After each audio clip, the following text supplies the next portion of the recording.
Elmer!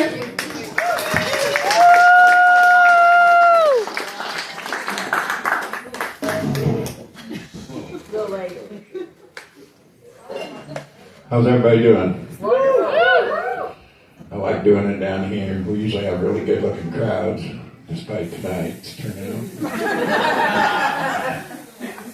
When I was young, I was blessed with a 9-inch penis. That priest is in jail now. You know how I know when it's time to get a new girlfriend? She starts agreeing with my wife.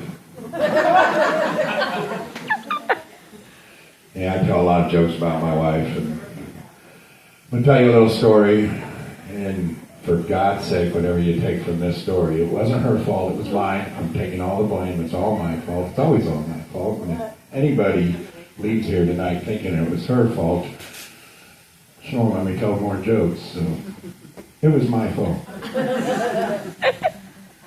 We've been together, 30 years, and no matter how secure you think you are in a relationship, you're always a coupon away from a divorce court. What do I mean by that? Well, life's a beach. And we'll get to that in a second, too. Life is a beach. All you guys, this is a good tip. Life's a beach, and you should always remember that. Going to a Subway, get sandwiches, thinking, okay, there are some arguments you think, I can just blow this off. It'll be gone in a few minutes, and we'll forget that we ever got into this stupid argument, because every argument between a husband and a wife is stupid. There aren't no smart ones. We fight over the dumbest shit. But I get up there to pay, and I'm already paying, and she's like, use the reward points, gotta use coupon, and in order to do that, I gotta make him cancel out the order, start all over again, so I make the executive decision that we're gonna blow this one off. This is an argument that's not gonna go to anything serious. So when we get to the car, okay, I told you life's a beach. You know why life's a beach? Because at any moment, without you being given a warning, she can draw a line in the sand, an invisible line in the sand that you might not know it's there, but you fucking crossed it anyway. So it's your fault. You crossed the line. So, being married, being together with her for 30 years, I quickly know this is not the argument that's going to blow over. This is the argument that's a 3-alarm fire. And no matter what I do to put the fire out, the argument just gets worse. And in a moment of frustration, I do one of the dumbest things I've ever done as a married man. I make a statement that I think in no way she's going to call my bluff, but I'm making this statement anyway because I want this fight to end. I want it to be over with right this minute. Get out of the car, now. Oh, even before I was done saying, I said, you fucking idiot, you done fucked up. Because she did call my bluff and she did get out of the car. And I spent the mile on the way home, stopping every 5 minutes. Please get back in the car. Please get back in the car. Driving 50 more feet. Please get back in the car, please. No. When the fire starts, all you do is you just want to end it, fellas, and there's no good way to do it but to lay down and plead mercy and say, it's all my fault, it's all my fault. You were right. Okay, one of my favorite things to do is spend time with my grandchildren. I hated being a parent. Being a dad was really fucking hard. I wanted to be a stay-at-home dad, but I couldn't because that's where my kids were. And as dad, you always had to have the answers. But as grandpa, I don't have to have the answer to shit. I can make something up. Who cares if it's right or not? Whatever. But my youngest grandson, he's like a reincarnated old soul. I mean, he's 4 years old now, and he has the vocabulary of a 60-year-old. His favorite band's Glenn Miller. He loves clarinet music. And as a 4-year-old, he says phrases like, obviously, and is it just me, or have you noticed? And I'm like, who are you, Jerry Seinfeld?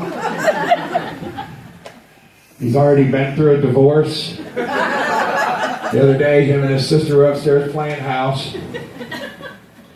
And he comes down to the living room where I'm watching TV, and he has his own little chair there. He sits in it, and he grabs his juice box, and he just lets out this really big sigh. And what's going on, Dad? And he said, it's over, Papa. It's all over. She broke my heart. I said, what do you mean? He goes, she can keep everything. I don't care. All I want is my chair and juice box. So what happened? He goes, she don't listen to anything I tell her to do. I tell her to do lots of things, and she didn't do a single thing. I said, well, get used to that, buddy. That's what life's all about.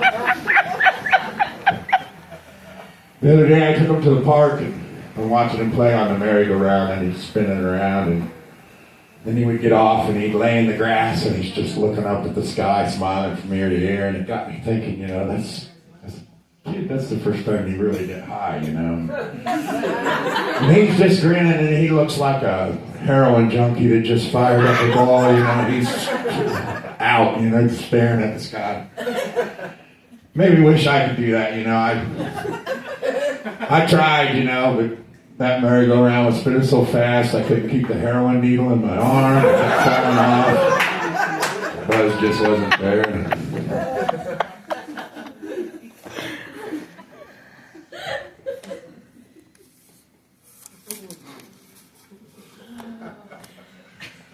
Well, now something that really weirds me out. Gay porn. Not so much watching it, just being in it. Yeah, to make a little extra money, I started an OnlyFans page. So far, I only got one viewer. It's my neighbor. He watches through the window. I can close the curtains, but I do like the audience feedback. My therapist said the thing that fucked me up the most in life was seeing my parents have sex. She went as far as to told me to stop watching the video or turn the volume down. It's disrupting the group. I can't stop watching it though, honestly. It's some of my best camera work.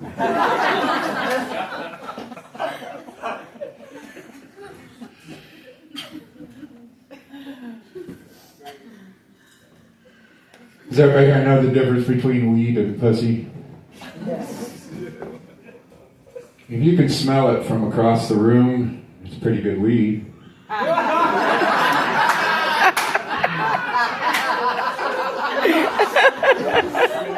You want to know the toughest thing about being a pedophile? It's just trying to fit in.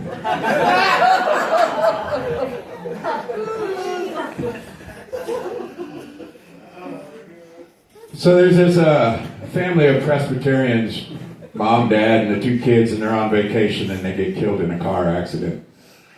Yeah, I know, it's really tragic. So there they are at the pearly gates, and they're talking to St. Peter, and St. Peter says, there are many halls with many rooms for everyone in God's house. I'll take you through the halls to the Hall of Presbyterians. Follow me. The first hall they walk into just goes on forever. It's door after door after door. They said, what is this? And they said, this is the hall for the Jews. Each room is each Jew's own heaven. They said, oh, that's nice, that's nice. And they walk on through this long hall, and they finally get to the next hall, and it's filled with spiritual music, and it's quiet, and there's door after door. And they said, what hall is this? And they said, this is the hall of the Lutherans. Let's go through this one. They head through that one. They get to the next one. And they're about to go into the next hall. And St. Peter says, I can't stress this enough. Absolutely no noise in this next hall. Everyone must be quiet. Not a sound. Let's go quickly.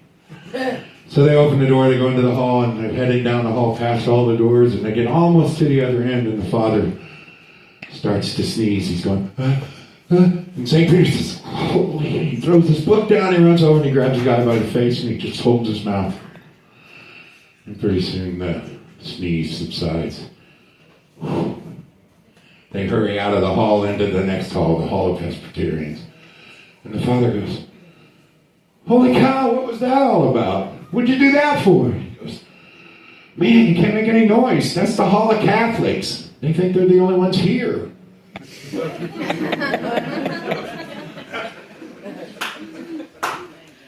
So a doctor, a priest, and a lawyer are on the Titanic scrambling for a lifeboat, and they find the last lifeboat, and they're about to get on, and the doctor says, we should go save those children over there first, get them on the boat.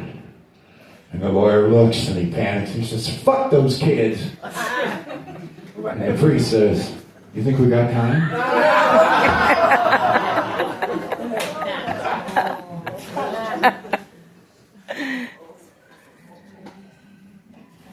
Man called his wife from the emergency room and he said, honey, I've cut my finger. Cut my finger off. It's bad. She says, oh my God, the whole finger? He says, no, the one next to it.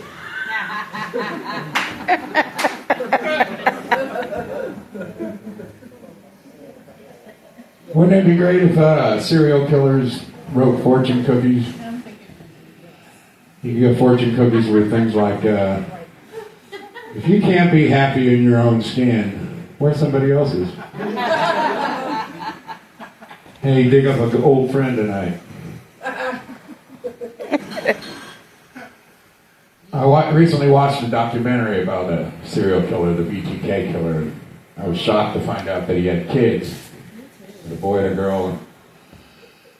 Can you imagine having a parent that's a serial killer? I mean, my father was a sports enthusiast, and he pushed me into every sport he could, and constantly berated me for not being prepared, but at least he wasn't a serial killer. I mean, what do you think, Elmer? You think victims just knock on your door? No, you gotta have a plan. You're gonna have maps. You need duct tape. You need an escape route. What do you think? They're just gonna show up here? No. You gotta know how to find them. Or worse than having a parent as a serial killer, imagine having a sibling. You always get compared to him. Why can't you be a good cook like Jeffrey?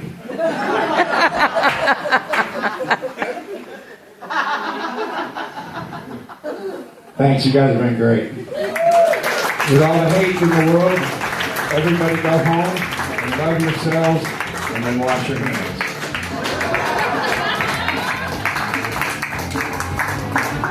Don't wash your hands. You want to smell like mayonnaise and ass, right? Right. Use mayonnaise if you're